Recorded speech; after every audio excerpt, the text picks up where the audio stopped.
Hey folks, Sam here with Sam Wood Outdoors. Hey, this is just another video I'm going to do to help you get the most accuracy you can possibly get out of your pellet guns or your 22s, stuff like that. The other day we did a short little video, and I talked about getting the correct pellet to shoot out of your gun. And that was, get a shooter's pack, test a bunch of different pellets, find which one groups the best. Not all guns shoot every pellet good. So that video is up. You can check that out. Today, I'm going to talk about Scope Shooters Parallax. Now, Scope Shooters Parallax, you guys probably, some of you have noticed it, some of you haven't. I get a lot of people that say, hey, I bought a Gammo, I bought a Crossman, the gun shoots like shit.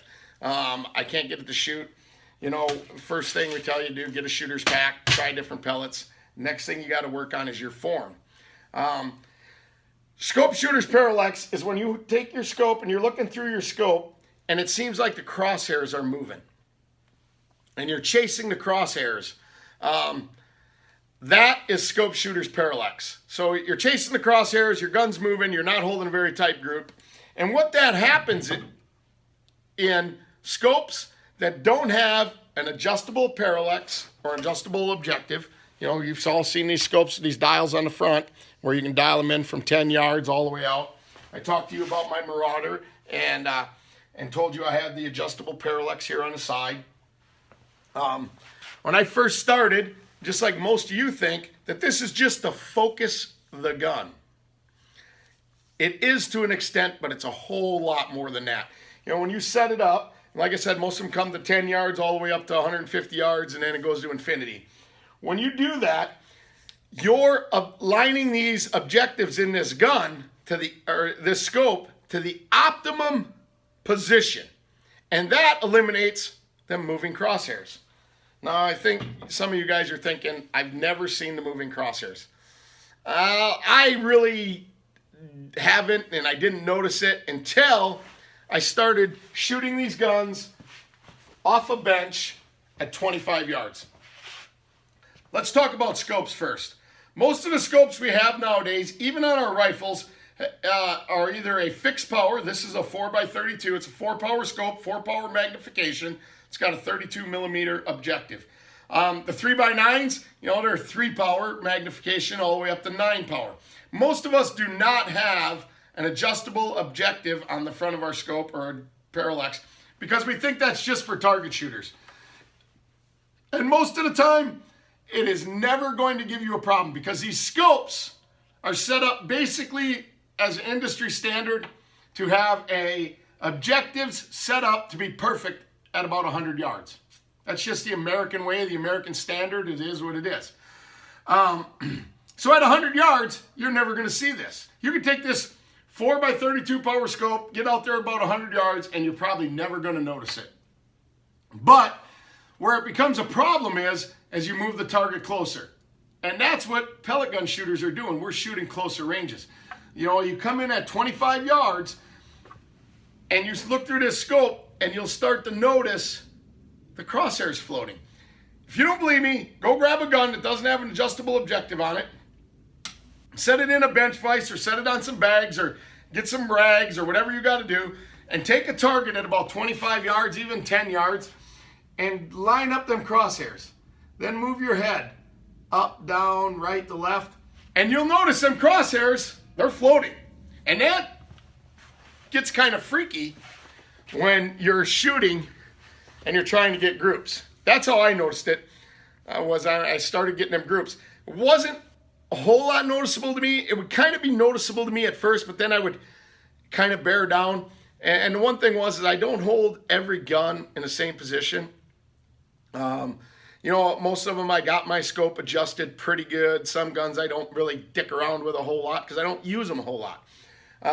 But you got to get that scope just right so you're seeing the most. A way to eliminate this is practice with your gun. Close your eyes, get all set up nice and tight, cheek weld, everything else. Open your eye and see how you're looking through that scope. And if everything's clear and looking good, you're probably not going to have this issue. It's when you start going, that's when it is. You know, I kind of feel bad now because I think my kids got smacked in the back of the head a lot because of this issue. I've had guns set up for me.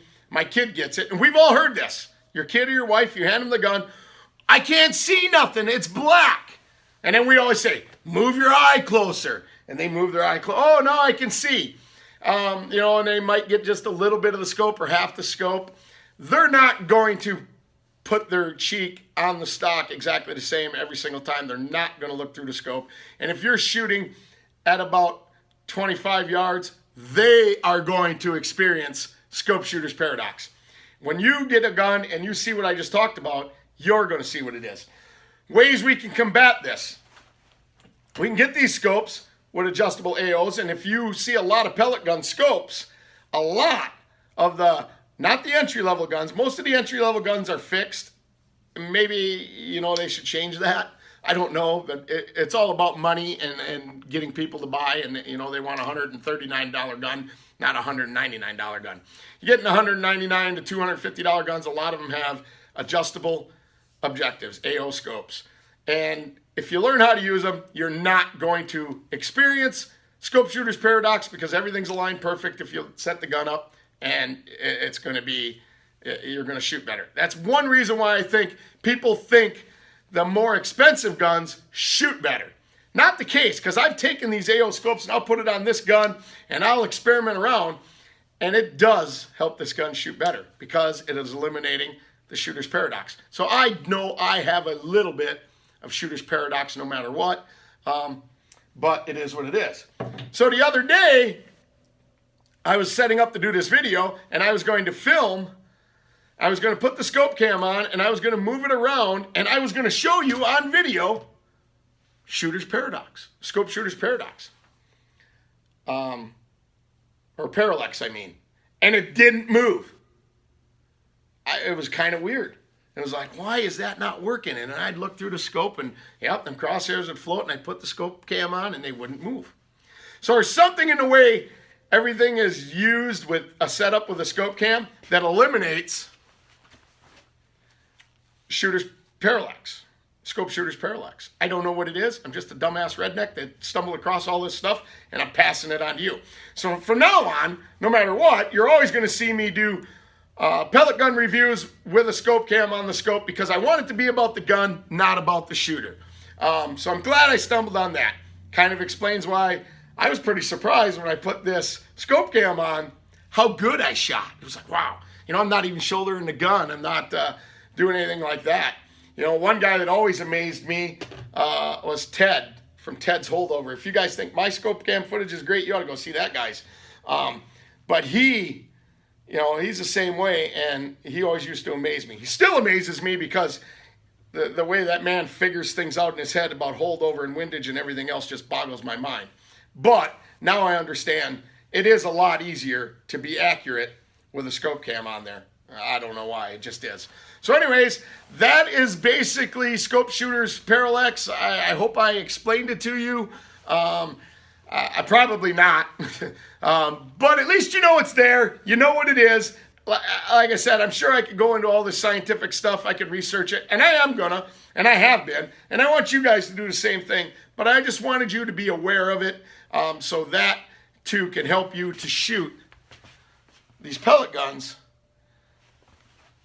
to the best of the gun's ability. We're going, you know, there's factors. There's pellets. There's us. There's the hold. There's all these factors that don't go into average everyday shooting. We're going to go over a bunch of them. But this is just something that I noticed here in the last 6-8 months, and it kind of got me wondering and got me investigating, and I just wanted to pass it on to you guys. So there you go, guys. Hopefully you understand it a little bit more. I'll definitely be putting one of these on every gun that I own, whether it be my deer rifle or not. Any scope I buy from now on is going to have an adjustable objective or adjustable parallax, and I'm going to eliminate this problem because I like to be as accurate as I could possibly be. So that being said, guys, hope you learned a little bit. Maybe I got you thinking. Maybe you understand and you won't be smacking your kid in the back of the head all the time like I did my kids. Maybe something's going to come of this. But there you go, guys. Scope shooter's parallax.